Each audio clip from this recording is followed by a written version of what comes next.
Oke, kita akan bahas gelombang selanjutnya yaitu persamaan gelombang. Untuk persamaan gelombang ini saya akan mulai dari gambar ini ya. Kalau ini udah kita bahas sebenarnya ya. Jadi gelombang itu kan sebenarnya adalah getaran yang merambat. Jadi di sini kita gerakan, tapi mau ternyata secara alami ini juga ikut bergerak ke atas ke bawah karena adanya gelombang tersebut gitu ya.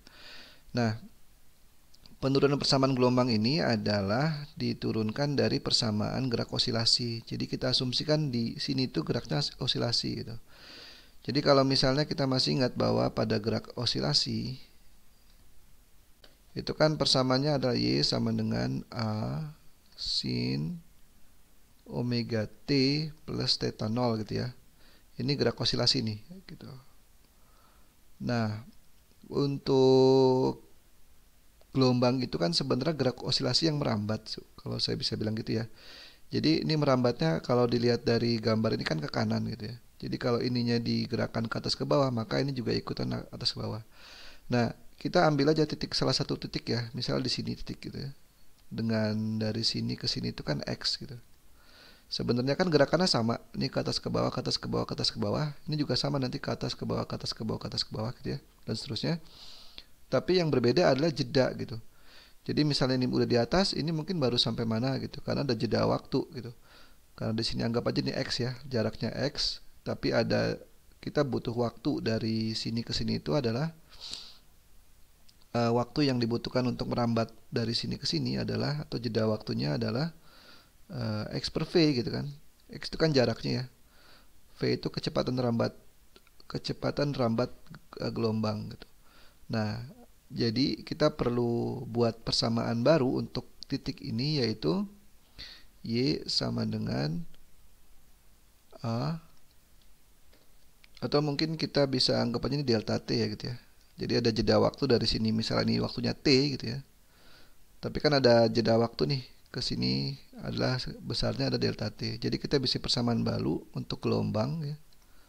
Gelombang itu A sin. Nah, sekarang bukan omega T lagi, tapi omega T dikurangin tadi X per V gitu. X per V ditambah theta. Nah, inilah persamaan gelombang.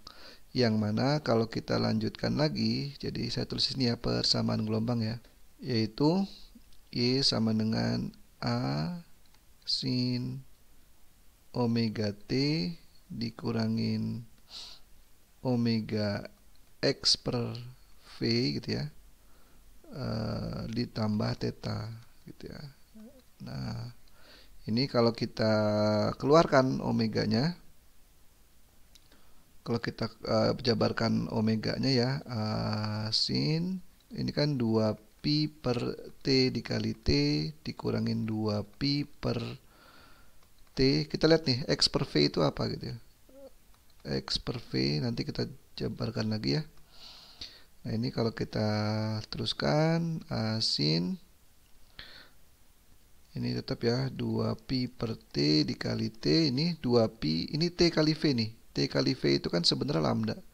Dikurangin 2 pi per lambda X ditambah theta 0. Jadi saya bisa bilang ke atas saja sini ya. Saya salah ini. Jadi saya bisa buat bahwa Y sama dengan A sin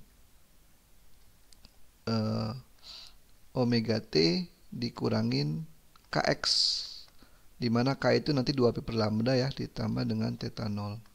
Inilah persamaan gelombang yang akhir gitu ya, yang akan kita gunakan nanti, di mana K itu sama dengan 2 pi per lambda dan omega itu sama dengan 2 pi per T. Dan ini adalah theta 0 untuk sudut fase awal. Oke. Perlu diketahui bahwa ini kalau kita buat ini minus karena tadi di sini ya, di sini ya, ini kan X per V sorry ya. Ini kan minus nih. Kalau dia plus maka dia geraknya ke kiri. Kalau jadi ini plus minus ya. Kalau saya buat ini minus, kalau ini plus. Jadi kalau ini plus dia gerak ke kiri, kalau minus geraknya ke kanan. Dan intinya adalah gini. Kalau misalnya term omega T dengan term Kx-nya saling menjumlahkan, itu plus sama plus gitu ya. Omega T plus KX itu ya, artinya dia bergerak ke kanan. Tapi kalau dia mengurangi, dia bergerak ke kiri ya. Kalau ditambahkan bergerak kiri, kalau dikurangi bergerak ke kanan. Mungkin itu ya singkatnya penurunan rumus panjang gelombang, persamaan gelombang. Nah, untuk soalnya bisa kita lihat di sini contoh ya. Kita punya persamaan gelombang seperti ini. Gitu ya. Kita jawab aja satu ya. Arah perambatan gelombangnya kemana nih gitu. Kita lihat di sini KX-nya positif. Omega T-nya ini kalau kita buatkan gini ya. Omega YT sama dengan 10 sin 2px ya minus berapa 20 100 pt ditambah 2pi ya 2pi kuadrat berarti ya 2pi kuadrat per 3 ya, itu ya persamaannya kita masukin lah gitu ya. Artinya kalau kita lihat di sini bahwa pertama kita lihat nih KX-nya ini sama omega T-nya kan saling mengurangi. Artinya dia bergerak ke kanan gitu. Gerak ke kanan. Kecepatan rambat gelombangnya berapa? V kan ditanyanya gitu ya. Kita lihat dari sini. Ini 2px ya.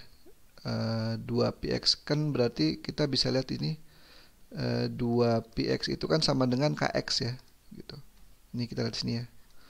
Nah, kx itu kan sama dengan 2pi per lambda x. Nah, sama dengan kan ini ya, 2px kan nilainya 2px. Artinya lambdanya itu adalah 1 gitu. Kita nggak tahu satuannya apa di sini. Yang jelas biar ini sama dengan 2px kan lambdanya harus 1. Artinya lambdanya 1. Tapi yang C bukan ditanya lambda ya, yang ditanya adalah frekuensi. Nah, frekuensi bisa kita lihat juga dari sini gitu.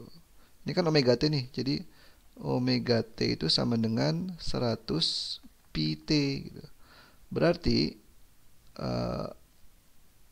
2pi per T sama dengan ini ya gitu ya. 2pi per T kali T itu 100 pt gitu. Nah, ini kan bisa coret ya. Berarti pi-nya juga bisa coret, maka T-nya adalah 2 per 100 ya. Atau T-nya sama dengan 0,02. Artinya kita bisa hitung bahwa ini kecepatan rambat gelombangnya adalah kan V ya. V itu sama dengan lambda per T. Lambdanya 1 dibagi periode gitu 0,02 sama dengan berapa nih 50 ya gitu. Ya 50 ya bener ya. Entah satuannya apa karena kita tidak diketahui satuan di sini apa ya. Kemudian frekuensi. Nah, frekuensi itu sama dengan 1 per T kan gitu ya. Definisinya berarti sama nih 50 1 per T-nya berapa 0,02 sama dengan 50 Hz juga gitu. Kemudian amplitudo nih. Amplitudo kita bisa lihat dari ini. Nah, A sin kan, ini kan A sin gitu ya. Jadi A-nya adalah 10, entah satuannya apa. Kemudian panjang gelombang, tadi udah kita hitung bahwa ini 1. Periode gelombang juga sama, T-nya sama dengan 0,02, sedangkan tetapan fase awal, nah fase awalnya ini gitu ya. Yaitu 2pi kuadrat per 3. Oke, mungkin itu yang bisa saya bahas. Kurang lebihnya mohon maaf. Silakan koreksi jika salah. Assalamualaikum warahmatullahi wabarakatuh.